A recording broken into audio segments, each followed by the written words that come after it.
Chapter number 7 की exercise का additional exercise का 12 नंबर का सम, एडिशनल एक्सरसाइज उसका 12 नंबर का सम बहुत ही इंपॉर्टेंट सम है, ध्यान से देखना इसको।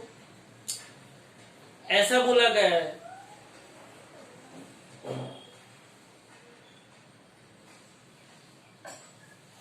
ऐसा बोला गया उसमें कि an LC circuit contains 20 milli henry inductor and 50 microfarad capacitor.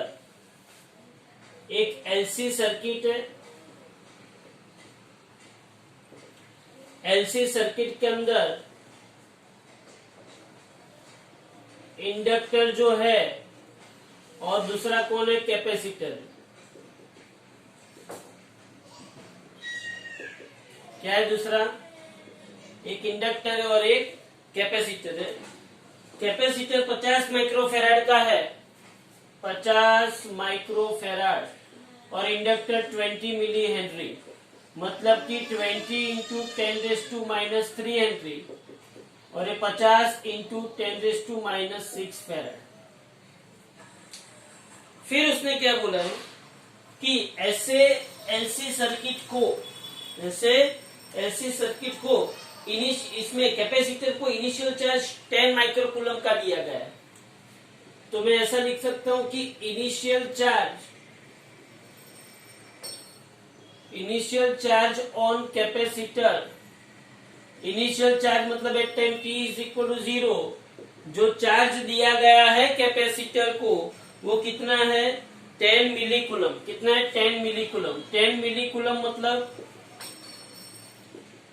10 into 10⁻³ coulomb, मतलब कि 10⁻² कूलम। ये इनिशियल चार्ज कैपेसिटर को दिया गया है। अब ये पूरा सम ABCD 4 पार्ट में शायद डिवाइड है, लंबा समय आराम से करेंगे, ध्यान से देखो। पहला question, what is the total energy stored initially. What is the total energy stored initially at time t=0। समझना ध्यान से, हाँ, t=0 टाइम पे सी। पहला क्वेश्चन जो है उसका ध्यान से समझो। एट t=0 टाइम पे, हाँ, चार्ज ऑन कैपेसिटर, क्या charge on capacitor, charge on capacitor is Q0 and current passing through inductor is M। Current passing through inductor is 0। Current passing through inductor is 0। अब सुनो ध्यान से। So total energy stored initially total energy stored in the form of electrical energy, in the form of electrical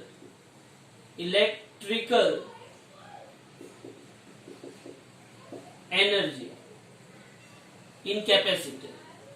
क्योंकि inductor के अंदर current तो 0 है, current 0 है तो इंडक्टर के अंदर कोई भी मैग्नेटिक एनर्जी स्टोर्ड नहीं होगी। तो इनिशियली आज यहाँ पे जो एनर्जी स्टोर्ड होती है, इनिशियली यहाँ पे जो एनर्जी स्टोर्ड होती है वो कितनी होती है, U इनिशियल भी हम उसको बोल सकते हैं, Q0²/2C। तो U इनिशियल, Q0 कितना है, Q0 कितना है, 10⁻² का स्क्वायर 2। C कितना है, 50 इंटू 10⁻⁶। तो यू आई इज इक्वल, ये 10⁻⁴ हुआ, ये 50 दूना 100, 100 इंटू 10⁻⁶, तो आप इसको देखने जाओगे तो 1 जूल एनर्जी बचेगी। इसका मतलब ये हुआ कि इनिशियली जो एनर्जी स्टोर हुई वो कितनी हुई, 1 जूल एनर्जी स्टोर हुई। और ऐसा पूछा गया है क्या एनर्जी कंजर्व होगी, हाँ, energy is conserve during LC oscillations, conserve. Okay, चलो दूसरा क्वेश्चन ध्यान से सुनो। What is the natural frequency of the circuit, सुनो ध्यान से। दूसरा क्वेश्चन जो है उसका natural frequency of the circuit. तो आपको नेचुरल फ्रीक्वेंसी मतलब पता होना चाहिए। अगर नेचुरल फ्रीक्वेंसी बोले तो resonance frequency F0 is equal to 1/2π√LC, और अगर एंगुलर फ्रीक्वेंसी बोले, एंगुलर रेजोनेंस फ्रीक्वेंसी, तो वहां पे आपको क्या लिखना पड़ेगा, omega is equal to 1/√LC। ये भी आपको पता है। चलो, ये दो चीजें तो आपको समझ में आ गई कि ए पोर्शन के अंदर हमको इनिशियल एनर्जी ढूंढने को बोला और बी पोर्शन के अंदर अपने को नेचुरल फ्रीक्वेंसी ढूंढने को बोला। अब आता है तीसरा केस, ध्यान से समझना। अब थोड़ा ध्यान से समझना क्या कहना चाहता है। देखो, उसने ऐसा पूछा कि तीसरा क्वेश्चन ये है कि at what time is the energy store is completely electrical, मतलब कि ओनली कैपेसिटर में स्टोर होगी या तो कंप्लीटली मैग्नेटिक। बस ये एक क्वेश्चन जो है वो एकदम इंपॉर्टेंट है कि कौन से टाइम पे, सी सेक्शन, कौन से टाइम पे, at what time energy stored is completely electrical and completely magnetic energy। अब मेरी बात सुनो, completely electrical energy कब होगी, जब मैग्नेटिक एनर्जी जीरो होगी तब। मैग्नेटिक एनर्जी जीरो मतलब उसके अंदर पास होता हुआ, किसके अंदर, इंडक्टर के अंदर पास होता हुआ करंट जीरो। इंडक्टर के अंदर पास होता हुआ करंट जीरो मतलब मैग्नेटिक एनर्जी 1/2 Li², उसमें करंट जीरो हुआ तो मैग्नेटिक एनर्जी क्या हो गई, जीरो। अब इंडक्टर के अंदर करंट कब जीरो होगा, जब कैपेसिटर के ऊपर चार्ज मैक्सिमम होगा तब। जब कैपेसिटर के ऊपर चार्ज क्या होगा, मैक्सिमम होगा, तब इंडक्टर के ऊपर करंट क्या होगा, जीरो होगा। फिर से, जब कैपेसिटर के ऊपर चार्ज क्या होगा, मैक्सिमम होगा, तब इंडक्टर के अंदर करंट क्या होगा, जीरो होगा। इतना समझ में आ रहा है, हाँ। तो अब मुझे यहां पे क्या करना पड़ेगा, यहां पे क्या करना पड़ेगा, सुनो। यहां पे मैं क्या करता हूं कि एनर्जी स्टोर्ड इन कैपेसिटर, मतलब प्योरली इलेक्ट्रिकल एनर्जी, ये एनर्जी मैक्सिमम तभी होगी when charge on capacitor, charge on capacitor is maximum. अब कैपेसिटर के ऊपर का चार्ज मैक्सिमम कब होगा, कैपेसिटर के ऊपर का चार्ज मैक्सिमम कब होगा, तो उसके लिए मुझे क्या लिखना पड़ेगा, सुनो ध्यान से। मेरे पास that is charge on capacitor, charge on capacitor is maximum, that is मैं ऐसा समझ सकता हूं कि Q is equal to Q M cos omega T, ये तो मुझे पता है ना, या तो Q is equal to Q naught cos omega T, Q is equal to Q naught cos omega T भी लिख सकता हूं, क्योंकि मैंने यहाँ पे पहले क्यू नॉट लिखा है, इज इक्वल टू क्या होगा मैक्सिमम। अच्छा भाई, Q is equal to Q naught cos omega T is equal to मैं क्या लिख सकता हूँ, मैक्सिमम लिख सकता हूँ। अब ध्यान से सुन, मैक्सिमम में लिख सकता हूँ, ध्यान से सुनना। अब Q naught cos omega t, maximum का मतलब क्या हुआ, मैक्सिमम का मतलब क्या, क्यू नॉट तो मैक्सिमम ही है, तो Q naught cos omega T मतलब प्लस और माइनस 1 आएगा ओमेगा टी, समझना ध्यान से। इसका मतलब ये हुआ कि कॉस ओमेगा टी प्लस और माइनस क्या हुआ 1। चलो कॉस ओमेगा टी प्लस और कॉस प्लस और माइनस 1 कहाँ पे होता है, कॉस प्लस और माइनस 1 कहाँ पे होता है, कोई मुझे बताएगा। हाँ, यहाँ पे कॉस 0 सॉरी यहाँ पे कॉस 1 माइनस 1 1 माइनस 1 1 माइनस 1 कहाँ पे 0 पाई 2 पाई 3 पाई 4 पाई, ये पता चल रहा है कि नहीं चल रहा है।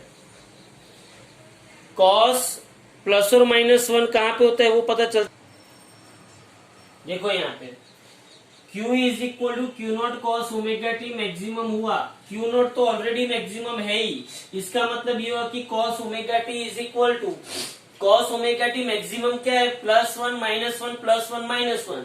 अब आपको यूनिट सर्कल पता है, यूनिट सर्कल के अंदर आपको पता है कि यूनिट सर्कल के अंदर आपको पता है कि कॉस जो है, कॉस ध्यान से समझना मैथ बायोलॉजी वाले, कॉस जो है कॉस यहाँ पे 1 होता है, याद है ना, और यहाँ पे कॉस माइनस 1, सिर्फ कॉस के लिए लिख रहा हूँ, कॉस के लिए यहाँ पे 1 होता है, यहाँ पे माइनस 1, और यहाँ पे 0 होता है, और यहाँ पे भी क्या होता है 0 होता है। बायोलॉजी वाले खास सुन ले यहाँ पे, तो कॉस एक्स एक्सिस पे मतलब कि 0 पे 1, पाई पे माइनस 1, 2 पाई पे 1, 3 पाई पे माइनस 1, 4 पाई पे 1, 5 पाई पे माइनस 1, ऐसे कॉस जो है वो 0 पाई 2 पाई 3 पाई 4 पाई 5 पाई 6 पाई 7 पाई n पाई, ऐसे कॉस जो है वो प्लस और माइनस 1 कहाँ पे होता है, कॉस n पाई पे, कहाँ पे होता है cos n pi, where n is equal to मैं क्या लिख सकता हूँ 0 1 2, बोलो ये समझ में आया कि नहीं है। हाँ, कॉस ओमेगा टी प्लस और माइनस 1 कहाँ पे होता है, कॉस n पाई पे, n इज इक्वल टू 0 रखेंगे तो cos 0 1, n is equal to 1 रखेंगे तो cos pi minus 1, n is equal to 2 रखेंगे तो कॉस 2 पाई 1। इसका मतलब ये हुआ कि cos omega T is equal to cos n pi, cos cos दोनों साइड से हटा दोगे तो omega T is equal to n pi, omega क्या होता है 2 pi by t into T is equal to n pi, pi pi cut हुआ तो small t is equal to n t by 2। मतलब कि एनर्जी प्योरली इलेक्ट्रिकल कब होगी energy purely electrical कब होगी, समझना ध्यान से, एनर्जी प्योरली इलेक्ट्रिकल कौन से टाइम पे होगी, तो बोलो n इज इक्वल टू 0 पे, मतलब कि t इज इक्वल टू 0 पे कैपेसिटर में ही पूरी एनर्जी होगी, इंडक्टर में एनर्जी होगी नहीं। दूसरा n इज इक्वल टू 1 रखो, n इज इक्वल टू 1 रखो तो कहाँ पे होगी, t is equal to t by 2 पे, n इज इक्वल टू 2 रखोगे तो एनर्जी कहाँ पे होगी, t is equal to t पे, n इज इक्वल टू 3 रखोगे तो एनर्जी कहाँ पे होगी, t is equal to 3t by 2 पे, ऐसे चलता रहेगा। बोलो समझ में आ रहा है कि नहीं आ रहा है।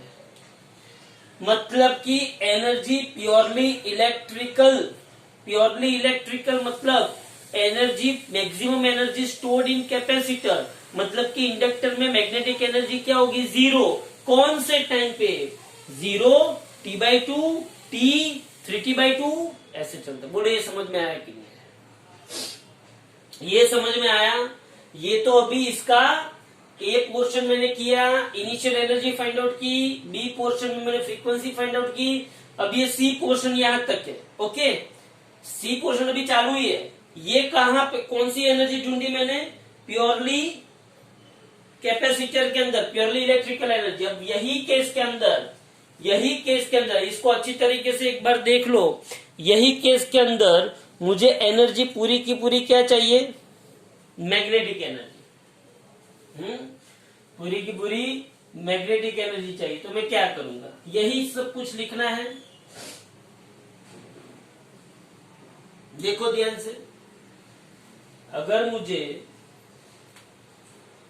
मुझे ऐसा लिखना है कि energy stored in as a magnetic energy, तो the time total energy will be in the form of magnetic energy.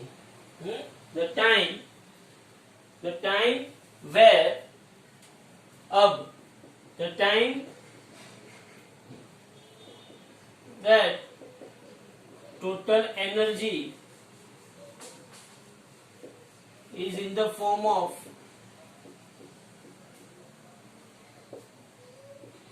purely magnetic energy, मतलब कि stored in इंडक्टर।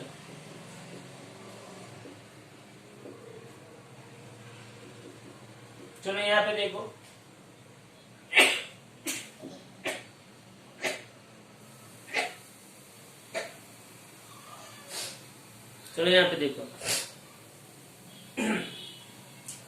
अब एनर्जी इंडक्टर में स्टोर होगी तो क्या पास होगा, करंट पास होगा।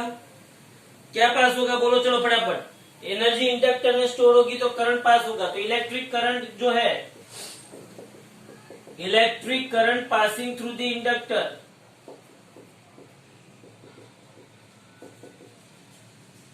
Passing through inductor, I is equal क्या होगा, लिखा हो, I इज इक्वल क्या होगा, dq बाई dt। तो d by D T, q क्या है, q0 cos ओमेगा t। चलो I का इक्वेशन क्या आएगा, minus q0 omega sine omega t आएगा, बराबर है। अब मैक्सिमम एनर्जी, मैक्सिमम है, एनर्जी मैक्सिमम है, मतलब करंट भी क्या होना चाहिए, करंट भी क्या होना चाहिए, मैक्सिमम। करंट भी मैक्सिमम होना चाहिए, मतलब करंट का इक्वेशन क्या है, minus q0 omega sine omega T भी क्या होना चाहिए, मैक्सिमम। अब मुझे ये बताओ कि साइन ओमेगा टी मैक्सिमम कहां पे होता है, मैक्सिमम मतलब प्लस और माइनस 1। बोलो साइन ओमेगा टी प्लस और माइनस 1 कहां पे होता है, कोई बताएगा।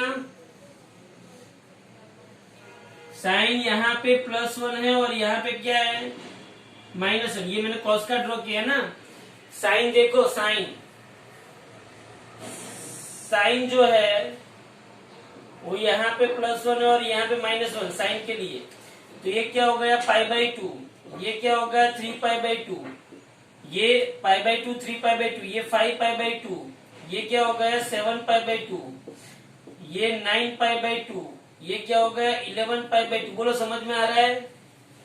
पाई बाई 2 3 पाई बाई 2 से पाई by 2 3 pi by 2 5 pi by 2 7 pi by 2 9 pi by 2 11 pi by 2। बोलो समझ में आ रहा है ये। हाँ, अगर मैं n को 0 से स्टार्ट करूं तो अगर मैं 2n प्लस 1, तो मैं यहाँ पे इसको जनरल फॉर्मेशन क्या लिख सकता हूँ, 2n प्लस 1 पाई बाई 2। हाँ, तो यहाँ पे मैं क्या लिख सकता हूँ, sign 2n plus 1 pi by 2। ध्यान से समझना।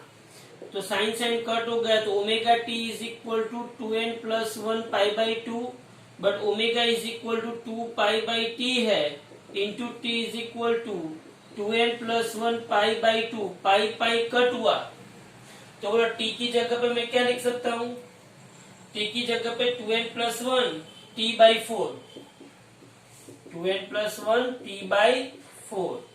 अभी n इज इक्वल टू 0 रखो। चलो n इज इक्वल टू 0 रखोगे तो t क्या होगा, t बाई 4।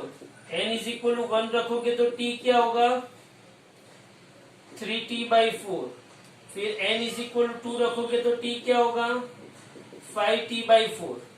ये सब टाइम पे एनर्जी प्योरली क्या होगी, मैग्नेटिक एनर्जी होगी। ये किसका, ये प्योरली इलेक्ट्रिकल एनर्जी के लिए, 0T/2 0T/2 T 3T/2, ये इलेक्ट्रिकल, और ये प्योरली मैग्नेटिक के लिए। ये आपको याद रखना है कि साइन ओमेगा टी +or-1 कहाँ पे होगा, साइन 2n+1 π/2 पे, और ये पूरी कंडीशन। ये तो अभी सी पोर्शन हुआ है, ये तो न्यूमेरिकल का भी कौन सा पोर्शन है भाई, ये न्यूमेरिकल का सी पोर्शन है, समझना ध्यान से।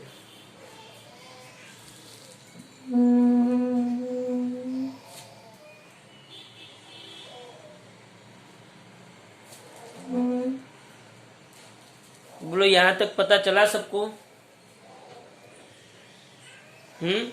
अब आगे बढ़ते। ओके, तो ये पोर्शन कंप्लीट हुआ। अब देखो ध्यान से, अब उसके बाद ऐसा पूछा है, at what time the energy stored is shared equally between the inductor and capacitor. इसको अच्छी तरीके से देख लेना, ये सी पोर्शन, ये कंप्लीटली इलेक्ट्रिकल, ये कंप्लीटली मैग्नेटिक। अब उसने ऐसा पूछा कि कौन से टाइम पे दोनों एनर्जी, सी इसमें क्या था, इसमें कंप्लीटली इलेक्ट्रिकल था और मैग्नेटिक क्या था, 0। मैग्नेटिक एनर्जी 0 थी और इलेक्ट्रिकल एनर्जी मैक्सिमम थी। इसमें क्या था, इलेक्ट्रिकल एनर्जी 0 और मैग्नेटिक एनर्जी मैक्सिमम थी। लेकिन अब उसने ऐसा पूछा कि दोनों हाफ हाफ कहाँ पे होंगे, दोनों क्या होंगे, हाफ हाफ कहाँ पे होंगे। तो अब हमें दोनों का इक्वल शेयरिंग बताना है। क्या बताना है, दोनों का इक्वल शेयरिंग। ध्यान से देखो, तो दोनों का इक्वल शेयरिंग डी सेक्शन में बताना है हमको। ध्यान से देखना है इसको।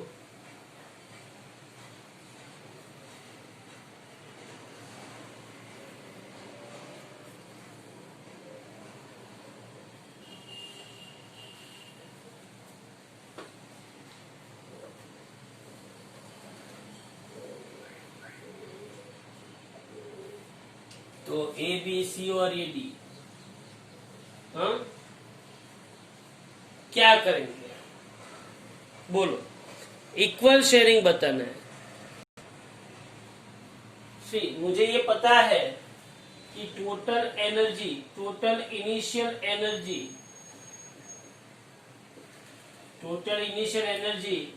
Is equal to electrical energy plus magnetic energy.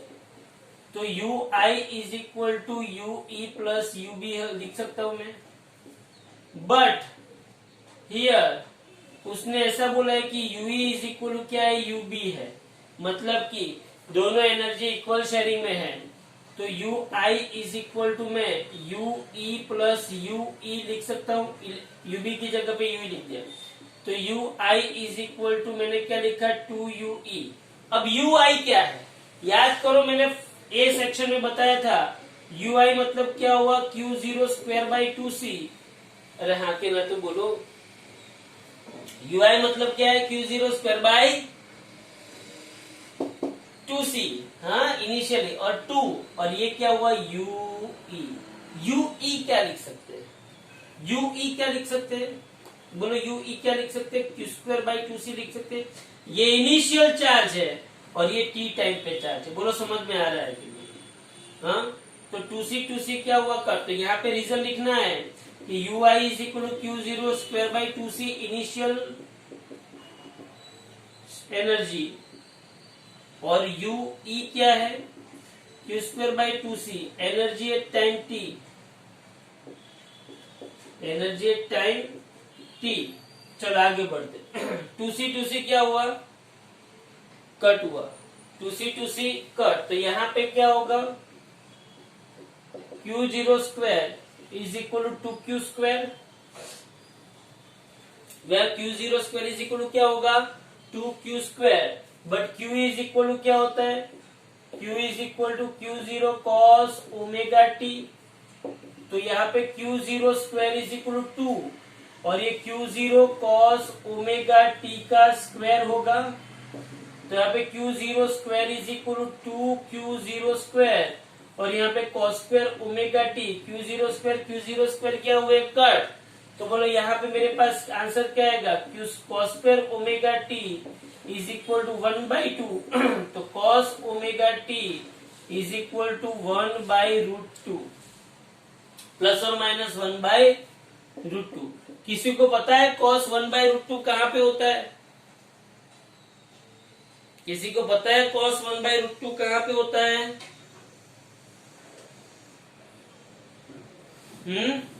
बोलो, कॉस 1/√2 कहाँ पे होता है? तो cos omega T is equal to cos 2n + 1 π/4 where n is equal to 0, n is equal to 0 रखोगे तो cos π/4, 1 रखोगे तो cos 3 π/4, 2 रखोगे तो cos 5 π/4, ऐसे जाओगे तो आपको cos क्या मिलेगा, प्लस और माइनस √2। तो आपको यहाँ पे omega T is equal to 2n + 1 π/4 मिला, omega T is equal to 2n + 1 π/4, but omega क्या होता है 2π/t, क्या होता है omega is equal to 2π/t, तो ओमेगा की जगह पे मैंने क्या लिखा है 2π/t into T is equal to 2n + 1 π/4, pi क्या हुआ कट, तो 2t/t is equal to 2n + 1/4, तो t की जगह पे 2n + 1/8t, ये आपका आंसर है। तो यहाँ पे आप n इज इक्वल टू 0 रखोगे तो t is equal to t/8 आएगा, n इज इक्वल टू 1 रखोगे तो t is equal to 3t/8 आएगा, n इज इक्वल टू 2 रखोगे तो ये क्या आएगा 5t/8 आएगा। तो इतने टाइम पे एनर्जी हाफ इंडक्टिव होती है, मतलब हाफ मैग्नेटिक एनर्जी होती है और हाफ कैपेसिटिव एनर्जी होती है। बोलो भाई समझ में आया ये सम? ABCD 4 सेक्शन का ये पूरा का पूरा सम है। आपको जिस तरीके से सॉल्व करना है उस तरीके से कर सकते हो। कई जगह पे इसको डायरेक्टली भी दिया हुआ है, लेकिन डायरेक्टली लिखने में बहुत बड़ा रिस्क है, इसलिए इसको बहुत अच्छी तरीके से पूरा डेरिवेशन के साथ कोई स्टेप हमने छोड़ा नहीं है, अच्छी तरीके से इसको लिखो। 4 मार्क में ये सब मोस्ट इंपोर्टेंट सम है, ओके। और 4 मार्क में ना आए तो 3 मार्क में भी आप इसको लिख सकते हो, या तो ऐसा कोई हो सकता है कि 2 मार्क में पूछ ले, इसका कोई एक ही सेक्शन पूछ ले। ये बहुत ही इंपॉर्टेंट चीज है, ओके। देख लो इसको।